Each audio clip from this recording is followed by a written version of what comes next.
যারা 90s kids আছে, যারা 90-এ জন্মগ্রহণ করছে, 90 থেকে 94 95-এর মধ্যে, তারা কিন্তু এই রচনাটা পড়েছে।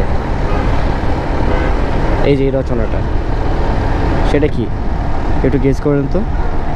হ্যাঁ, সেটা হচ্ছে সরি, রচনা না, এটা একটা প্যারাগ্রাফ ছিল আর কি। মহাখালী ফ্লাইওভার।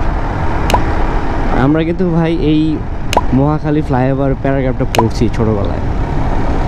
তখন কোন ক্লাসে পড়ি ঠিক খেয়াল নাই, হয়তো বা 4-5 এমন একটা ক্লাসে হতে পারে, বাট আমরা পড়ছি হ্যাঁ মহাখালী ফ্লাইওভার এই রচনাটা।